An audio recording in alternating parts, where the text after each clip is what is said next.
السلام عليكم زينات، ان شاء الله فيديو تاعي نلقاكم كامل بخير وعلى خير. وراي حبيت ندير ليها عندك عرضه وحبيتي حاجه تحمري بها وجهك، جبت لك دي ميني تشيز كيك وصفه بسم الله ما شاء الله، وبدون ماسكاربون بدون كريمات وبدون حتى جيلاتين، يعني بمقادير اقتصاديه موجوده في كل بيت. واش راكي حابه اكثر؟ واش نقول لك حبيبتي اللي ماكش مشتركه عندي في القناه، نقول لك راكي مرضيه بزاف، نقول لك اشتركي وفعلي زر الجرس باش يوصلكم كل جديد. اكيد راح نخليكم مع طريقه التحضير، فرجه ممتعه، ما تنساش لا تخلوا لي جام. السلام عليكم ورحمة الله تعالى وبركاته، معكم سامي قناة كويزين سامية دي زد. واليوم جبت لكم وصفة بزاف غير تحمري بها وجهك، يعني وصفة دي ميني تشيز كيك، وصفة بسم الله ما شاء الله تجي في قمة في البنة. وكما شفتوا يعني بعدة أذواق. قبل ما ندوزو لمقادير التحضير كالعادة صلى على سيد الخلق محمد صلى الله عليه وسلم. لا ندوزو المقادير مباشرة. لهنا عندي 2 بو ياغورت ناتور كما راكم تشوفوا، وحدة توزن 100 غرام. عندي كاس حليب بودرة، عندي فاني الليكيد تاعي، عندي 3 حبيبات تاع فخوماج، ديروا فخوماج اللي عندكم. عندي 2 ملاعق كبار سكر ناعم، وعندي باكي تاع بسكوي من هذا النوع البنات. شوف هذا بسكوي عادي، هذا اللي ما يجي فيه لا شوكولا لا والو، الوزن تاعو 135 غرام. ولهنا عندي الزبده نتاعي راهي مذوبه حاطه اكوتي حوالي ملعقه كبيره ونصف باش نجمع بها البسكوي نتاعي. راح ندوزو للطريقه مباشره. ولهنا بسم الله على بركه الله، فلاشوار نتاعي درت البسكوي كما راكم تشوفوا، درت باكي كامله اللي هي 135 غرام. لهنا راح نرحيها عادي. البنات كملاحظه، هنا هاد الكميه اللي نخدمها معكم حتخرج 12 حبه، لكن انا بما انه راهي عندي عرضه في الدار انا كنت دوبليت الكونتيتي، يعني في الكواليس خدمت كميه واحده اخرى. وكملاحظه مهمه ليك حبيبتي، ثاني اذا حبيتي دوبلي الكونتيتي خدميها هكذا وتزيدي الكونتيتي الزوجه، باسكو الفرomاج فيه الملح، واذا كنتي درتي كميه مع بعض يعني الملح راح يغرب لك على هاد الكريمه. ان شاء الله فقط تكوني فهمتيني. لان بعد ما رحيتها راح نبدا نضيف في الزبده نتاعي كما راكم تشوفوا غير بالعقل ونخلط، يعني راح نضيف كامله هذيك الكميه اللي ذوبتها تاع الزبده، يعني نضيف ونخدم بلا شوار حتى نكمل كامل هذيك الكميه تاع الزبده نتاعي بهذه الطريقه. كما قلت لكم راني نقول ونعاود، الفرomاج نتاعكم اذا كان ما فيش الملح عادي ديروا الكونتيتي كامله مع بعض. انا عندي الفرomاج تاعي عادي كما تعرفوا كامل الفرامج يجي مالح، على هذه قصت الكونتيتي تاعي، خدمت الكونتيتي الاولى اللي تخرج لي 12 ميني تشيز كيك، ومن بعد حطيتها اكوتي وزدت خدمت 12 ميني تشيز كيك واحده اخرى بوحدها، باسكو يكونوا 3 فرماج مع 3 يولوا 6، الملح نتاعهم راح يغلب. لهنا البنات المهم ان شاء الله تكونوا فهمتوني. ولا نشوفوا البنات بعد ما راني رحيتها، شوفوا الخليط اللي تحصلت عليه هكذا. لهنا راح ندوز معكم مباشره باش نديروه في المول نتاعي. هنا البنات عندي هذا لي مول تاع مادلين، ولا راح ندير فيه هذا الورق البنات يجي يعني شغل مزيت، هذا يجي خير من هذاك اللي نديرو فيه تاع المادلين. لا ما عندكش ديري في هذاك تاع المادلين نورمال. لان في كل وحده راح نوزع كامل الخليط تاعي تاع البسكوي نديره كامل عليهم باش عاد نبدا نعدل في السطح نتاعو.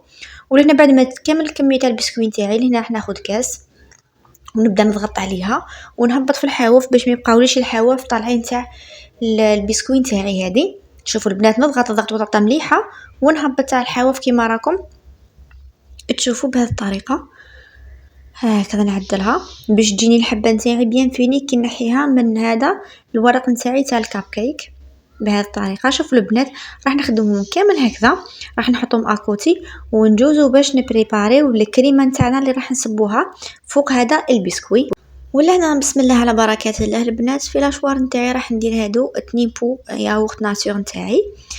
اذا ما كانش عندك ياغورت ناتور تنجمي ديري ياغورت نورمال هذاك اللي ناكلوه اللي يجيب بالفواكه، اختاري فواكه اللي تحبيهم نتيا كيما حبيتي وديري يجيك عادي.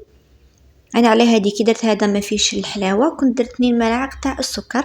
انتي اذا كنتي درتي 2 بو ياغورت هذاك تاع اللي يجي بذوق الفواكه، مش يجي فيه الفواكه لداخل، لا يجي يعني بذوق الفواكه، هذاك ما ديريش السكر استغنى. يعني اللي راح ندير الاجبان تاعي هادو 3 هكذا. صدقوني بنات الكريمه تجي بزاف هايله وتجي حاكمه روحها تجي بسم الله ما شاء الله. راح نضيف السكر نتاعي وراح نهبطو كامل، وراح نضيف الحليب بودره نتاعي تانيك بسم الله هكذا نضيفه كامل وراح نخلط شويه. من بعد كي نخلط عاد راح نضيف الفاني بودره نتاعي بسم الله على بركة الله. نخلط البنات ونحبس العشوار نتاعي ونهبط الحواف باش نتأكد انه المزيج نتاعي كامل، يعني راهو كامل يعني منسجم وما فيش تكتلات كما راكم تشوفوا. ولهنا البنات بعد ما كنت نخلط فيها ونهبط في الحواف، شوفوا القوام اللي نتحصل عليه. ولهنا راح نضيف لها الفاني بودرة نتاعي ونرجع نخلطها شويه، ومن بعد راح ندوز اكيد مباشره باش نصبها فوق هذاك لي بسكوي نتاعي اللي راني دارته في المول تاع لي كاب كيك. ولهنا البنات بسم الله على بركة الله مباشرة راح نصب فوق هذا البسكوي نتاعي، راح نصب هذاك الخليط نتاعي تاع لي ميني تشيز كيك. نصب هكذا البنات في كل وحده ندير 2 ملاعق وندوز عليهم كامل، وكي نكمل الكميه اللي تبقى لي عاد ندوز ثاني كنضيفها. يعني راح هذه الكميه اللي خدمت معاكم تخرجت 12 حبه، وكما قلت لكم انايا في الكواليس كنت زدت خدمت 12 حبه واحده اخرى باش ما يغلبنيش الملح. انت الا حبيتي تجربيها فقط خدمي غير بهذه الكميه وديري الاجمل اللي عندك. لان البنات بعد ما وزعتهم كامل راح ندخلهم فرن راني مسخنته مسبقا. كي بديت عاد نوجد في المكونات نتاعي، راح كي ندخلو نطفي النار من تحت ونشعل النار من فوق ونطيبو 10 دقائق فقط. يعني انا نحتاجو ينشف، اللي ما نحتاجاش باش يطيب ويحمر، هو اصلا غير الكريمه في كريمه وكل شيء طايب. راح ندخلو كما قلت لكم النار من فوق ونطيبو 10 دقائق، ومن بعد ما نخرجوه نحطو اكوتي وندوزو باش نخدمو الطبقات اللي راح نزينو بها من الفوق مع بعض. ولهنا البنات الطبقه تاع الكريمه نتاعي الاولى عندي نصف كاس تاع الماء عادي، راح نضيف لها 3 ملاعق تاع الفلون بذوق الفريز. بسم الله على بركه الله. لان كنت انا خرجت هذاك لي ميني تشيز كيك نتاعي حطيته اكوتي راهو دافي باش عاد نخدم معكم طبقه ثانيه. كما قلت لكم نصف كاس تاع الماء و3 ملاعق تاع الفلون بذوق الفريز، وعندي ملعقه صغيره كما راكم تشوفوا تاع المايزينا، وراح نضيف لهم لهنا باتاغون بذوق الفريز يعني ملون ومعطر. تنجموا اذا ما عندكمش تخدموا غير بالفلون وحده. وراح نخلطها وراح نديرها فوق النار. كي يطيب لي الخليط نتاعي يعني يغلى لي ويوجد لي، نعاود نرجع لكم باش نصبوه يعني فوق الخليط نتاعنا مع بعض. ولهنا بتشوفوا بعد ما طابوا لينا مازالوا دافين غير شويه عفوا. شوفوا البنات القوام تاعها كيفاش يولي، شفتوا يجي بسم الله ما شاء الله. لهنا هاوليك الفرون تاعي بعد ما طاب لي، شوفوا اللون تاعو انا حبيتهم يجوني هكذا احمر يعني. راح نصب هكذا بسم الله على بركه الله. راح نصبوا في اول ربعه باسكو راح ندير في كل ربعه راح ندير لهم ذوق. نتوما تحكموا في الذوق ماشي اوبليج ديروا هذه، يعني ديروا الا عندكم كريم بيستاش ديروها تاني عادي. ولهنا البنات الصف الثاني ذوبت شوكولاته تختيني باسكو انا عندي حاكمه روحها بزاف، ذوبتها فوق النار عادي في كسرول صغيره، وراح نوزعها هكذا بالملعقه تاعي كما راكم تشوفوا. كما قلت لكم التزيين نتوما تحكموا فيه، اذا عندك بات بيستاج، اذا عندك هذيك الكريمه تاع البندق نتيا من الفوق يعني حبيبتي واش عندك واش حبيتي. ما تتقيديش بهذا التزيين اللي درتو انا عطيتك اقتراحات باش تعرفي واش ديري هذا مكان. ولهنا بعد ما نوزع الشوكولا راح نحط قطعه من البسكويت كما راكم تشوفون نقطع عليها شويه. هذا تزيين ثاني. راح نجوزو باش نخدمو تزيين ثالث اللي هي الكريمه تاع الفلون تاعي بذوق القارص.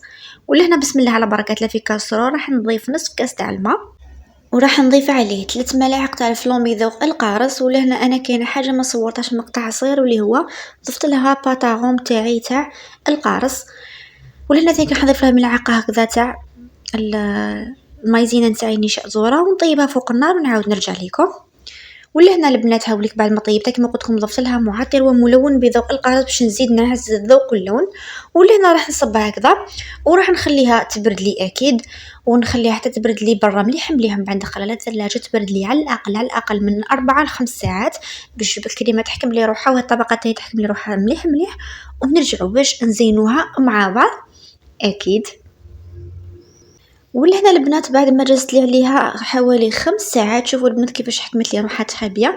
هذه تاع القارص راح نزينها هكذا البرش تاع قارص يعني مرسو تاع القارص الحبه صغيره كما راكم تشوفوا. والثانيه راح نزينها بقطع تاع الفخاز هكذا سهله يعني صدقوني البنات تجي تزيين تاعها روعه ويعني والذوق نتاعها اروع. ولهنا البنات باش تنحيوها يعني بزاف سهله. شوفوا هكذا راح نوريكم كيفاش تنحوها، غير تبداو تنحوا غير طرف هكذا تبدا تنحى لكم الورق. هذا بزاف سهل بس قلت لكم هذا ورق جاي مزيت ماشي كيما تاع هذاك تاع المادلين عادي. بهذه الطريقه نحيها كامل وراح نحط لها هذه القاعده الورقيه نتاعي نحطو فوقها عفوا الباتيسري وكلش هكذا. بهذه الطريقه راح نخدمهم كامل هكذا ونديمو ليهم، نعاود نرجع لكم اخر الفيديو باش نشوفوا الريزولت تاع ميني تشيز كيك نتاعنا مع بعض. ولهنا البنات عاود رجعت لكم بعد ما راني زينتهم كامل كيما قلت لكم اللي خدمتها معاكم. هذيك الكميه راهي خرجت لي 12 قطعه وانا زدت 12 قطعه تاع دي ميني تشيز كيك، يعني واحده اخرى البنات جات بسم الله ما شاء الله، سواء الريحه ولا القوام ولا حتى الذوق تاعها جات بسم الله ما شاء الله. دوك راح نقسم لكم يعني القطعه نتاعي تاع تشيز كيك او دي مين تشيز كيك يجي بسم الله ما شاء الله. راح تشوفوا به القوام نتاعها ثابت يعني وكأنك دايره فيها الجيلاتين، يعني جات روعه في القمه. شوفوا بسم الله ما شاء الله. راح نقرب لكم الكاميرا باش تشوفوها عن قرب. يعني وصفه البنات اذا حبيت تحمري وجهك، وكان كما قلت لكم ان شاء الله ديرها في السيزيام وفي البيام والباك ان شاء الله، يا ربي يفرح كامل ابنياتكم. ديزولي البنات والله غير عفوا راني مريضه لافوا تاعي راهي عيانه شويه، ديزولي على لافوا. شوفوا البنات لنا القوام تاع الكريمه كيفاش ثابت. ما بقى لي غير نقول لك ان شاء الله حبيبتي وصلت اليوم تكون نالت اعجابكم. اذا عجبتك وصفه تاع اليوم ما تبخلينيش بجام وخلي على الاقل التعليقات باش يطلع لي الفيديو، وبارطاجي فيديوهاتي عندك في جروبات العائله والاصدقاء. أكيد حخليكم فيديو آخر. أهلا، السلام.